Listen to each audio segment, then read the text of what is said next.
medyo kalmado na si Shirley, dahan-dahan na siyang bumitaw sa pagkakayakap niya kay Angeline. Sa kanya pinunasan ang luha niya. Nakangiti namang tiningnan ni Angeline ang dalaga at gumanti rin to ng ngiti sa kanya.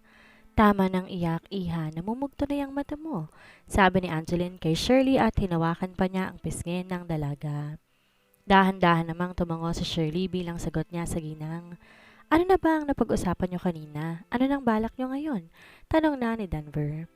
Dad, gaya po ng nasabi ko sa inyo, bala ko po na umuwi na muna si Shirley sa kanila at sasamahan ko po muna siya doon. Sagot ni Noah sa kanyang ama.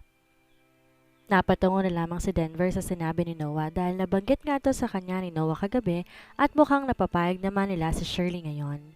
Um, Pasensya na nga po pala kayo kung pati po kayo ay naabala na dahil sa mga nangyari kagabi, sabat naman ni Shirley. Wala yon, iha. Maganda nga na lumabas na ang tunay na ugali ni Mr. Gomez ngayon pa lang. Pasensya ka na, iha, ha. Alam ko, ama mo siya. Pero hindi ko talaga gusto ang ugali ng iyong ama. Sagot na ni Denver sa dalaga. Pilit naman ang ngiti sa labi ni Shirley nang tinignan niya si Denver. Kahit ako po, hindi ko akalain na ganun po palang ugali ng aking ama. Umaasa pa naman po kami na babalikan niya kami sa probinsya. Iyon naman pala po, gaya ng pangako niya kay nanay pero mukhang ang pangako niyang yon ay isang kasinungalingan lamang. Malungkot pa na sagot ni Shirley kay Denver. Don't worry, iha. Pabayaan mo na lamang iyong ama na yon dahil narito naman kami at pamilya mo na rin kami. Kung pinabayaan ka niya, huwag kang mag-alala dahil hindi ka namin pababayaan, lalong-lalo na itong si Noah. Isang pagkakamali ni Mr. Gomez ang pinabayaan niya kayo dahil sinayang niya ang isang mabuting anak na kagaya mo. Seryosong sagot ni Denver kay Shirley. Salamat po. Maraming salamat po. Naluluhanan naman na sagot ni Shirley kay Denver. Sabik man po ako sa aking ama pero mukhang wala namang kami para sa kanya kaya mas mabuti pa po ngayon pa lamang tanggapin ko nang pinabayaan niya na talaga kami. Malungkot pa na sabi ni Shirley. Alam ko po na makakaya ko ito at unti-unti matatanggap ko rin po ang lahat ng ito dahil nasasanay na po ako na wala si tatay. Pero ang iniisip ko po ay si nanay. Hanggang ngayon po kasi hinihintay pa rin niya ang pagbabalik ng aking ama. Hanggang ngayon po umaasa pa si nanay sa pangako ni tatay na babalik ito sa amin. Dagdag pa ni Shirley at bigla niyang naalala ang kanyang ina. Kanina pa kasi niya ito iniisip. Iniisip niya kung paano ba niya sasabihin sa kanyang ina ang nalaman niya kagabi tungkol sa kanyang ama. Nung nabalitaan kasi nila na may nauna ng pamilya ang kanyang ama, hirap na hirap tong tanggapin ng kanyang ina at halos hindi nga to maniwala noon dahil pinanghahawakan daw nito ang pangako ng kanilang ama sa kanila. Kaya hanggang ngayon umaasa ang kanyang ina na babalik ito sa kanila. Kaya hindi niya ngayon alam kung paano niya sasabihin sa kanyang ina na totoong may nauna ng pamilya ang kanyang ama at bumalik na nga ito roon. At tuluyan na nga sila nitong iniwanan. Napabuntong hininga naman si Angeline dahil sa sinabi ni Shirley. Napatingin pa siya kay Denver at kita rin niya sa mukha ng asawa niya na naaawa nga ito sa kalagayan ni Shirley. Ang mabuti pa, iha, dahan-dahanin mo lang ang pagsasabi ng katotohanan sa iyong ina. Hindi naman kasi pwedeng ilihim na lamang natin to sa kanya habang buhay dahil alam natin na umaasa nga ito na babalik pa ang iyong ama. Deserve din ng iyong inay na malaman ang katotohanan kahit alam natin na masasaktan nga siya. Sagot naman ni Angeline. Dahan-dahan namang napatango si Shirley dahil tama naman si Angeline na kailangan din talagang malaman ng kanyang ina ang katotohanan tungkol sa kanyang ama. Sige po, hahanap na lamang po ako ng magandang tiyempo para sabihin kay nanay ang katotohanan. Kailangan niya rin po talagang malaman yon para hindi na po siya umasa na babalik si tatay. Sagot ni Shirley kay Angeline. Kailan niyo po balak na umalis? Tanong na ni Denver kila Noah. Baka po bukas na umaga kami aalis ni Shirley para makapagpahinga po muna siya kahit ngayong araw lamang. Alam ko po kasi na mahaba-haba pa po ang biyahe namin. Sagot ni Noah sa kanyang ama. O sige, ikaw ang bahala. Basta, magsama ka ng driver at bodyguard niyo roon para makasigurado tayo na ligtas kayo doon. Sagot na lamang ni Denver sa kanyang anak. Pinayagan na lamang kasi niya talaga si Noah sa balak nito. Na magkausap sila kagabi, ramdam niya kung gaano kamahal ng kanyang anak si Shirley. Kaya naman hinayaan na lamang niya muna ito na sumama kay Shirley sa probinsya at si Angeline na lamang muna ang papalit kay Noah sa opisina nito dahil sanay na rin naman si Angeline sa mga ganitong trabaho. Mag-ingat kayo doon ha, sabi ni Angeline kila Noah. Iha, mag-relax ka naman kahit papano doon. Panatag mo man lang yung isipan mo at kalimutan mo man lang kahit sandali yung mga iniisip mo ha. Baling naman ni Angeline kay Shirley. Opo, maraming salamat po talaga sa inyo. Nakangiti namang sagot ni Shirley kay Angeline. Mom, Dad, pwede po bang bumalik na muna ako dito sa mansyon? Sabat naman ni Nina kaya naman lahat sila ay naroon. Dapat tingin kay Nina. Nagtataka sa sinabi nito dahil nitong nakaraan lamang at etat na itong lumipat ng bahay. Oo mga anak, wala namang problema yun. Pwedeng-pwede ka naman magpabalik-balik dito sa mansyon. Sagot ni Angeline. Teka nga, bakit naman biglang gusto nyo ngayon na bumalik dito? May problema ba kayo ni Kimboy? Nagtataka pang tanong ni Angeline sa kanyang anak. Mom, gusto ko po kasi dito, lalo na't aalis na si Shirley. Wala na po akong palaging kasama. At isa pa po, naiinis po ako sa asawa ko, kaya dito po muna ako sa mansyon, kasama si Kayron. Sagot ni Nina sa kanyang ina. At inirapan pa nito si Kimboy. Napakamot na lamang sa ulo niya si Kimboy dahil nang nakaraan pa, ganito na ang ugali ni Nina sa kanya. Maging kay Noah, galit na nga rin ito. Nag-away ba kayo mag-asawa? Aba, kakakasal niyo pa lamang nag-aaway na ata kayo. Sagot ni Angeline sa sinabi ng kanyang anak. Mom, hindi po kami nag-aaway ni Nina. Sadyang mainit lang po talaga ang dugo niya sa akin itong mga nakarang araw. Kahit nga po kay Noah, galit din po yan. Kakamot-kamot sa ulo na paliwanag ni Kimboy sa ina ni Nina. Ano ba ang nangyayari sa iyong bata ka? May problema ka ba kay Nina? Nagtatakang tanong ni Angeline sa anak, pero bigla siyang natigilan nang may maalala siya. Di kaya buntis ka, Nina? At baka pinaglilihian mo si Kimboy at Noah, kaya ka nagagalit sa kanila. Gulat pa na tanong ni Angeline kay Nina dahil naalala niya na minsan may ugali ang mga buntis at gano'n na lalo kapag naglilihi pa lamang. Nagulat naman ang lahat ng naroon dahil sa sinabi ni Angeline at lahat sila napatingin kay Nina nangingiti-ngiti na. Buntis ka? Kandautal pa na tanong ni Kimboy sa kanyang asawa. Inirapan naman ni Nina ang kanyang asawa, saka siya tumango, kaya naman dali-dali nang niyakap ni Kimboy si Nina dahil sa sobrang saya niya. Bitawan mo nga ako, Kimboy. Naiinis ako sa pagmumukha mo kaya lumayo-layo ka muna sa akin. Ines na sabi ni Nina habang pilit na kumakawala sa pagkakayakap sa kanya ni Kimboy. Napangiti naman silang lahat na naroon at natatawa pa sila kila Nina at Kimboy dahil kaya pala ines na ines si Nina sa kanyang asawa ay buntis pala ito. At hindi nga masabi-sabi ni Nina sa kanyang asawa na buntis siya dahil naiinis nga siya rito. Ikaw talagang bata ka. Pati ang asawa mo hindi mo man lang sasabihin na buntis ka. Akala ko nag-aaway na kayong dalawa dahil kung ganon paghihiwalayin ko talaga kayong dalawa eh, sabi ni Angeline. At natigilan naman sila Nina at Kimboy dahil sa sinabi ng ina ni Nina. Mom naman, paghihiwalayin mo pa talaga kami? Ayaw ko lamang naman po siyang makita, pero mahal na mahal ko po ang asawa ko. Nakanguso pang sabi ni Nina. Kaya naman natawa na lamang sila Noah at Sheila dahil doon. Pati nga si Denver natawa rin sa inaasta ni Nina dahil para tong bata. Parang bigla tuloy nilang nakalimutan ang kanilang mga pinag-uusapan.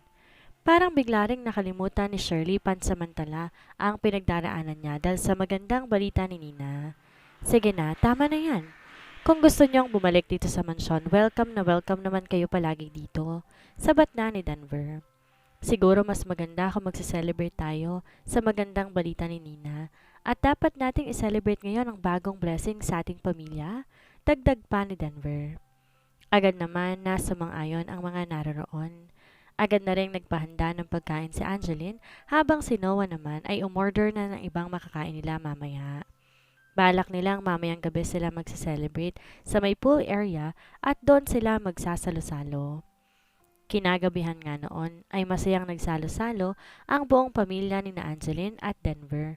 At syempre, kasama nila si Shirley.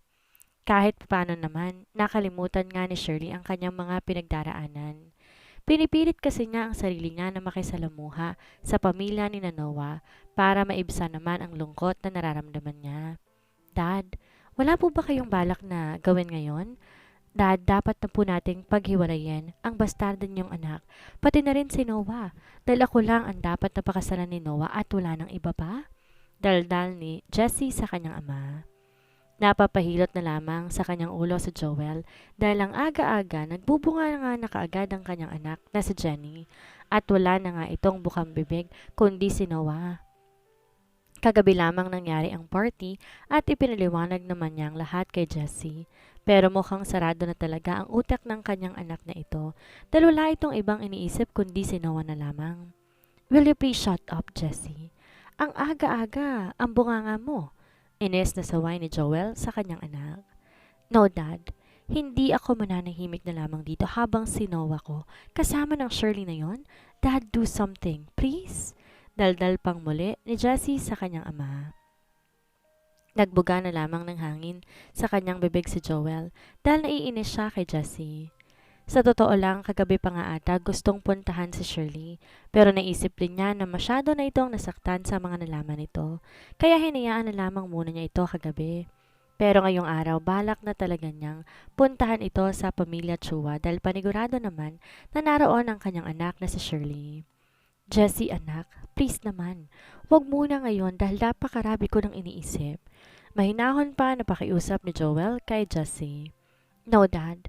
Kailangan gumawa kayo ng paraan ngayon pa lang dahil baka tuluyin ang agawin ng bastardo mong anak sa akin si Noah. Hindi ako mananahimik na lamang dito at hahayaan na magsama silang dalawa. Sagot ni Jessie sa kanyang ama. Watch your mouth, Jessie. Kapatid mo pa rin si Shirley at pagbalik ta rin mo man ang mundo, magkapatid pa rin kayo. Kaya magdahan-dahan ka sa pananalita mo. Saway ni Joel kay Jessie dahil sumusobra na talaga ito. Hindi ko kailanman matatanggap na kapatid ko ang mga agaw na yon. Wala akong kapatid, Dad. Wala. Galit na sagot ni Jessie sa kanyang ama, saka ito patabog na naglakad papunta sa silid nito. Napabuntong hininga na lamang si Joel dahil hindi niya na alam kung ano ba ang unahin niyang gawin ngayon. Gusto niyang puntahan ang anak niyang si Shirley dahil gusto niya itong makausap upang makapagpaliwanag siya dito at gusto niyang tanungin dito kung nasa ng ina nito at ang mga kapatid nito. Pero iniisip niya rin naman si Jessie dahil alam niya na mahirap para ditong tanggapin na may kapatid ito. At ang masaklap pa ay nobya ito ng iniibig ni Jessie na si Noah. Napapahilot na lamang sa kanyang sentido si Joel dahil sumasakit na talaga yon sa dami ng iniisip niya ngayon. Hindi niya na alam kung ano bang uunahin niya dahil kahapon lamang din nabalitaan niya na nagkaroon ng problema sa kanyang kumpanya. Samantala, kinabukasan, maaga naman na nagayak si Noah at Shirley. Dahil ngayon ang alis nila papuntang Bicol. Kung tutuusin, pwede naman sana silang sumakay ng chopper ni na Denver. Kaso iniisip nila na mas maganda na ang meron silang dala na sariling sasakyan papunta doon. Kaya mas pinili nilang magbiyahe na lamang gamit ang sasakyan ni Noah. May kasama pa nga silang isa pa na sasakyan at doon naman nakasakay ang bodyguard nila Noah. Ready ka na ba? Excited ka na bang umuwi sa inyo? Nakangiti pang tanong ni Noah kay Shirley. Oo, sobrang excited na nga ako. Excited na ako na makita ka na ulit at ang nanay ng mga kapatid ko. Nakangiti pang sagot ni Shirley kay Noah kasabay pa ng pagtango nito. Excited na kasi talaga ulit si Shirley na makita ang pamilya niya sa probinsya, lalo na ang kanyang ina, dahil nito lang nakaraan ay ang sabi ng kapatid niya, may sakit na naman ito, kaya labis-labis ang talaga ang pag-aalala niya rito. Kaya rin talaga, hindi niya masabi sa kanyang ina ang natuklasan niya tungkol sa kanyang ama dahil nag-aalala nga siya para sa kalusugan nito dahil baka ma-stress lamang ito at lalo lamang lumala ang sakit nito. Kung gayon, tara na dahil mahaba-haba pa ang ating biyahe papunta sa inyo. Pag-aayanan ni Noah kay Shirley. Tanging pagtango lamang naging sagot ng dalaga dito, kaya naman hinawakan ni Noah ang kamay ni Shirley at saka sila sabay na lumabas ng silid ni Noah. Pagkababa nila, nadatnan pa nilang kompleto ang pamilya ni Noah sa sala at bukang hinihintay nga lamang sila ng mga ito doon. Nakangiti namang sinalubong ni Angeline si Nina at Shirley at agad pa nila itong niyakap. Mag-iingat kayo doon, iha. Kapag medyo okay-okay na naman, pwede naman na kayong bumalik dito ni Noah. Nakangiti pang sabi ni Angeline kay Shirley. Sige po, maraming salamat po ulit sa lahat-lahat. At maraming salamat din po dahil pinayagan niyo po si Noah na sumama sa akin pauwi sa probinsya. Sagot ni Shirley sa ina ni Noah. Naku, wala yon iha. At isa pa, alam ko naman kasi na hindi magpapapigil ang isa na yan dahil talagang sasama yan sa'yo kahit di ko naman payagan. Natatawa pang sabi ni Angeline, lalo na sa huling sinabi niya. Napatingin naman si Shirley kay Noah at nakita niyang iiling-iling na ito dahil sa sinabi ng ina nito, kaya naman napapangiti na lamang siya dito. Mamimiss kita, Shirley. Balik kayo kagad ni Kuya ha? Naiiyak naman na sabi ni Nina kay Shirley at dahil nga sa buntis ito masyado tong emosyonal ngayon. Oh, babalik din ako agad. Kailangan ko pang magtrabaho sa'yo para kila nanay. Tsaka, manganganak ka na naman. Alam ko kailangan mo ulit ako. Nakangiti pa na sagot ni Shirley kay Rain at nagpipigil siya na maiyak dahil baka lalo lamang mag-iiyak ang buntis sa si Nina kahit ang totoo ay nalulungkot siya, naaalis pansamantala sa poder ng mga ito. Nasanay kasi siya na palagi niyang kasama si Nina, pati na rin si Kayron. Sa ilang taon ba naman niya itong nakasama, nasanay na talaga siya sa presensya ng mag-inang ito. Wala pa kasing kasiguraduhan kung kailan siya babalik ng Maynila dahil sinubukan niyang sabihin sa mga ito na isang linggo lamang sila sa Bicol ay hindi pumayag ang mga ito dahil hindi raw siya po pwedeng bumalik nang hindi pa siya okay, pati na rin ang pamilya niya. Huwag ka nang umiyak dyan. Sige, papangit ka. Baka hindi mo na naman kamukha yung pinagbubuntis mo. Biro pa ni Shirley kay Nina, kaya naman napanguso na lamang si Nina dahil doon. Baby Kayron, magbait ka sa mommy mo ha? Mamimiss kita. Baling naman ni Shirley kay Kayron, sa kanya to hinalikan sa noo. Kaya naman agad nang napayakap kay Shirley ang bata. Mamimiss po kita, Tita Shirley. Umiiyak nang sabi ni Kayron habang nakayakap siya kay Shirley. Pigil naman ni Shirley ang kanyang sarili na maiyak dahil ayaw niyang makita siya nito na umiiyak. Mamimiss din kita ng sobra-sobra, baby. Sagot pa ni Shirley, sa kanya lalong hinigpitan ng pagkakayakap sa bata. Di naman na nagtagal at inaya na nga ni Noah si Shirley dahil kailangan na nilang umalis at mahaba-haba pa ang kanilang biyahe. Ilang oras din ang itinagal ng biyahe ni Noah at Shirley bago sila makarating ng Bicol kung nasa ng pamilya ni Shirley. Mas matagal pa nga ang naging biyahe nila dahil patigil-tigil pa sila. Kaya kailangan nilang kumain at minsan naman tumitigil sila para makaidlip kahit papano ang kanilang driver. Pagkarating nila Shirley sa kanilang lugar, napapangiti na lamang siya, lalo na nang pumasok na sila sa kanilang barangay. Pasensya ka na dito sa lugar namin dahil maingay talaga dito. Hingi ng paumanhin kaagad ni Shirley kay Noah dahil alam niyang sanay ang binata sa tahimik na lugar. Wala yun, ayos lang. Ang mahalaga masamahan kita rito sa iyong pamilya. Nakangiti pa rin sagot ni Noah kay Shirley. Salamat. Sagot naman ni Shirley, tsaka niya baling binaling ang paningin niya sa labas ng bintana. Tinuro naman ni Shirley sa driver ang kanilang bahay at mabuti na lang talaga, malaki pa ang kanilang bakuran, kaya naman merong mapagpaparadahan ng sasakyan ni Noah. Pagkababa ni Shirley sa sasakyan ni Noah, napapangiti na lamang siya dahil na-miss niya ang kanyang lugar. Tara na sa loob. Siguradong matutuwi si nanay na uuwi ako ngayon. Sinadya ko talaga na hindi sabihin sa kanila na pauwi ako dahil gusto ko silang isorpresa dahil ilang araw na silang nagmamadali kapag kinakausap ako. Maging si nanay ayaw akong kausapin sa phone. Daldal pa ni Shirley, tsaka niya hinawakan sa kamay si Noah at agad na lumapit sa bahay nila. Laking tuwa naman ni Shirley na hindi nakalak ang pinto ng kanilang bahay kaya naman agad siyang nakapasok dito. Agad niyang nilibot ang paningin at nagtataka siya dahil napakatahimik doon at wala man lang kahit isa sa mga kapatid niya ang nasa loob ng bahay. Nay! Nay! Tawag ni Shirley sa kanyang ina at binitawan ng amuna niya sa kamay si Noah at agad siyang pumunta sa kusina pero wala ring tao doon. Akmang pupunta na sana si Shirley sa isa sa mga silid doon nang may biglang nagsalita. Ashley, anak, ikaw ba yan? Pakidalhan mo nga muna ako ng tubig. Mahina at mabagal pa na sabi ng ina ni Shirley at rinig pa nila ang pag-ubo nito. Kaya naman nagkatinginan sina Shirley at Noah dahil doon. Dali-dani namang humakbang si Shirley papunta sa silid ng kanyang ina at maluha-luha niya tong tinitigan habang nakahiga sa kama nito. Nay, ano pong nangyari sa inyo? Bakit po kayo nagkaganyan? Sabi ni Shirley pagkakita niya sa kanyang ina dahil payat na payat ito na nakahiga labang sa higaan nito. Shirley anak, anong ginagawa mo rito? Kailan ka pa dumating? Kandautal pa na tanong ni Nelia kay Shirley, halata mo sa mukha nitong pagkagulat dahil sa presensya ng kanyang panganay na anak. Ang tanong ko po ang sagutin ninyo, Nay, ano pong nangyari sa inyo? Hindi po ba kayo umiinom ng gamot ninyo? Pagaling na po kayo, hindi ba? Ano pong nangyari? Umiiyak na sagot ni Shirley sa kanyang ina. Dahil kung titingnan mo ang kanyang ina ngayon, parang habol pa ang hininga nito. Halos hindi nga ito makabangon sa higaan nito. Nanatili lamang naman na nakatayo si Noah sa may bukana ng kwarto ng ina ni Shirley. Nay, may bisita po ba tayo? Bakit po may mga sasakyan sa labas ng bahay? Dinig ni Shirley na sabi ng isang boses babae at mukhang isa to sa mga kapatid niya at inihintay niya itong pumunta sa silid ng kanilang ina. Nay? Hindi naman ituloy ni Ashley ang sasabihin niya na makita niya ang isang lalaki na nakatayo sa may pinto ng silid ng kanilang ina at napapatingin siya sa loob noon. Ganon na lamang ang panlalaki ng mga mata niya nang makita niya ang ate Shirley niya roon na seryosong nakatingin sa kanya.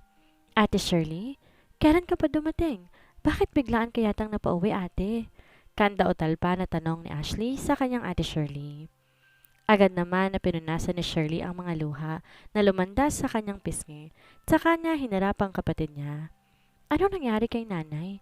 Bakit siya nagkaganyan? Hindi niya ba siya pinapainom ng gamot niya?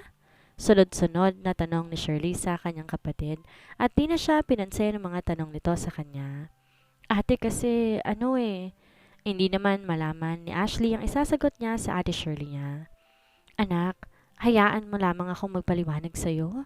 Sabat na ni Nelia at saka ito sunod-sunod na napaubo. Kaya naman napalingon si Shirley sa kanyang ina. Nanlaki na lang ang mata niya nang makitang umuubo ito na may kasamang dugo. Nay, ano po bang nangyayari sa inyo? Umiiyak na sabi ni Shirley at dali-dali nga itong nilapitan ang kanyang ina. Anak, ang mabuti pa dali natin sa ospital ang nanay mo, Shirley. Mukhang malubhan ang sakit niya kaya dali na natin siya sa ospital. Sabat na ni Noah, sa kanya nilapitan si Shirley at ang ina nito. Sa kanya binuhat ang ina ni Shirley at agad na dinala sa kanyang sasakyan upang madala na ito sa ospital. Agad namang sumunod si Shirley at ang kapatid nito na si Ashley sa kanila at dali-daling sumakay sa sasakyan ni Noah. Habang nasa biyahe papunta ng ospital, di naman maampat ang pag-ubo ng ina ni Shirley at halos hindi na to tanggalin ang towel na nakatakip sa bibig nito. Nay, ano po bang nangyayari sa inyo? Umiiyak nang sabi ni Shirley sa kanyang ina dahil nag-aalala siya na rito at naawa na siya sa itsura nito na sobrang payat na nga nito. Calm down, Shirley. Magiging maayos din ang nanay mo. Pag-aalo na ni Noah sa kanyang nobya. Agad namang nakarating sa ospital sila Shirley at agad nang diniretso sa emergency room ang kanyang ina at hindi na muna sila pinalapit doon ng nurse para masuri ng paayos ang kanyang pasyente.